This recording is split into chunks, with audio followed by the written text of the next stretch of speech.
جی السلام علیکم ورحمۃ اللہ وبرکاتہ۔ میری پارٹی میں میر جعفروں اور میر صادقوں کی کوئی گنجائش نہیں ہے۔ وکٹ کے دونوں طرف کھیلنے والوں کو میں اپنی پارٹی میں برداشت نہیں کروں گا۔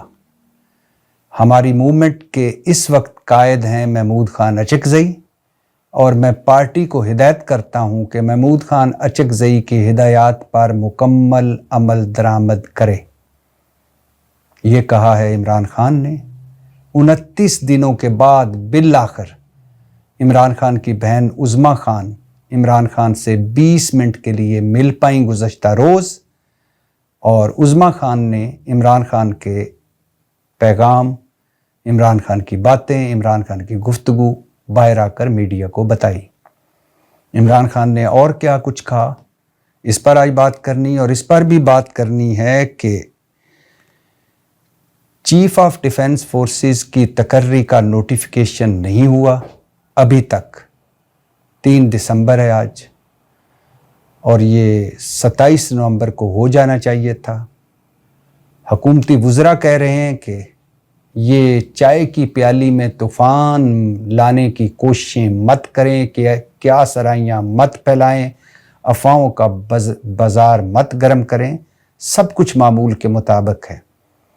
لیکن ہمارے صحافی دوست جو بڑے باخبر ہیں، وہ اپنی اپنی کہانی سنا رہے ہیں۔ کچھ کہہ رہے ہیں کہ چونکہ ابھی نیوی اور فضائیہ کے حوالے سے بہت ساری چیزیں ہیں جن پر قانون سازی ہونی ہے، لہٰذا نوٹیفیکیشن نہیں ہو پا رہا۔ کچھ کہہ رہے ہیں کہ سب کچھ ٹھیک نہیں ہے، کچھ نہ کچھ کہیں نہ کہیں گڑبڑ ہے۔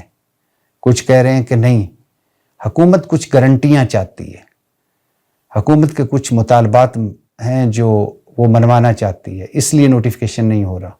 کچھ کہہ رہے ہیں کہ نہیں، نواز شریف صاحب کے اندر انقلابی نواز شریف جاگ گیا ہے، اور اب وہ اس طرح چیزوں کو چلانے کے موڈ میں نہیں ہے۔ ابصار عالم صاحب کا بھی تجزیہ سامنے آیا۔ ابصار عالم صاحب کہتے ہیں کہ سول سائڈ اور کچھ دیگر لوگوں کی رائے ہے کہ چیف آف ڈیفنس فورسز کے عہدے کو آرمی چیف کے عہدے کے ساتھ نقد ہی نہیں کیا جانا چاہیے۔ وزیر اعظم یا پارلیمنٹ کے پاس یہ اختیار رہے کہ وہ کسی بھی فورس کے چیف کو چیف آف ڈیفنس سٹاف تعینات کر سکے۔ فوج اور سول حکومت کے درمیان اختلاف اب تک موجود ہے۔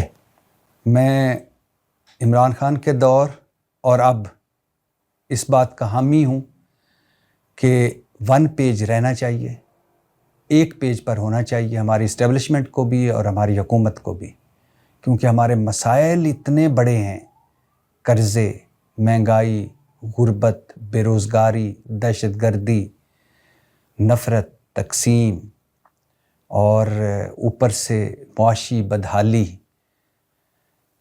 یہ مسائل اس موجودہ حکومت کے اکیلے کے بس کی بات نہیں ہے، ان مسائل کو حل کرنا۔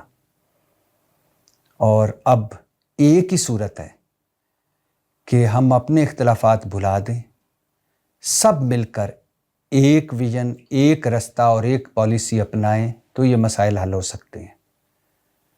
لیکن اگر ابصار عالم صاحب کی یہ بات مان لی جائے کہ فوج اور سول حکومت کے درمیان اختلاف اب تک موجود ہے، تو یہ کوئی نیک شگون نہیں ہے۔ آپ کو یاد ہونا چاہیے کہ عمران خان کے دور میں جب DGISI کی تقرری تھی، عمران خان جنرل فیض کو رکھنا چاہتے تھے اور نوید انجم صاحب کو اس وقت کی اسٹیبلشمنٹ اور لگانا چاہتی تھی DGISI۔ تقرری کا جو پروانہ تھا یا تقرری کچھ عرصے کے لیے لٹک گئی، اور دوسری بڑی دراڑ پڑی اس وقت کی اسٹیبلشمنٹ اور عمران خان کے درمیان۔ پہلی دراڑ پڑی تھی عثمان بزدار کی وزارت اعلیٰ پر، کیونکہ اس وقت کی اسٹیبلشمنٹ نہیں چاہتی تھی کہ عثمان بزدار کو وزیر اعلیٰ پنجاب لگایا جائے، اور پھر دوسری دراڑ پڑی اس DGISI کی تقرری پر، اور پھر وہ دراڑ آہستہ آہستہ بڑی ہونا شروع ہوئی۔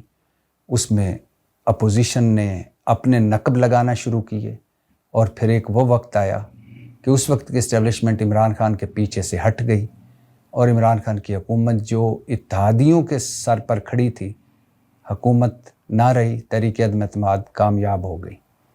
تو جب دراڑ پڑتی ہے، جب رکھنا پڑتا ہے، جب پہلے والی گرم جوشی نہیں رہتی، تو پھر صورتحال بڑی خراب ہو جاتی ہے۔ اس حکومت میں تو اتنے تجربہ کار لوگ ہیں، آصف علی زرداری ہیں، شہباز شریف ہیں، نواز شریف صاحب ہیں، مولانا فضل الرحمان ہیں، جنہوں نے دراڑوں سے ساری عمر فائدہ اٹھایا ہے۔ اب اگر ان کے ہوتے ہوئے دراڑ پڑ رہی ہے یا پڑ جائے گی تو یہ بھی کوئی اچھی بات نہیں ہے۔ اس کا مطلب ہے آگے آنے والے دن راوی چین ہی چین نہیں لکھ رہا۔ میں پھر کہہ رہا ہوں کہ ابھی تک کسی کو یہ خبر نہیں ہے کہ اصل خبر کیا ہے۔ ساری کیا سرائیاں ہیں، سارے قیافے ہیں، سارے اندازے ہیں، سارے تجزیے ہیں۔ اور میں پھر کہہ رہا ہوں کہ پاکستان اس وقت متحمل نہیں ہو سکتا ان تجربوں کا۔ حالانکہ مجھے پتہ ہے کہ یہ حکومت جعلی مینڈیٹ پر آئی ہے، فارم 47 کی حکومت ہے۔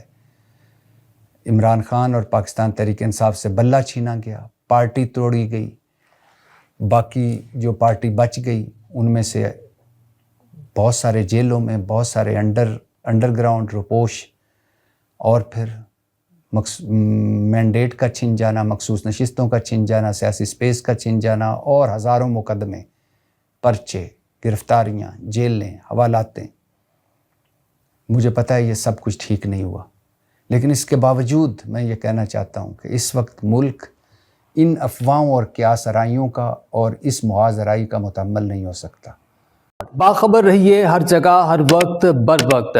ابھی smile T V news light کو سبسکرائب کریں اور ساتھ لگے بیل آئیکن کو کلک کریں، اور جانیے ملکی اور غیر ملکی حالات اور واقعات یقین کے ساتھ۔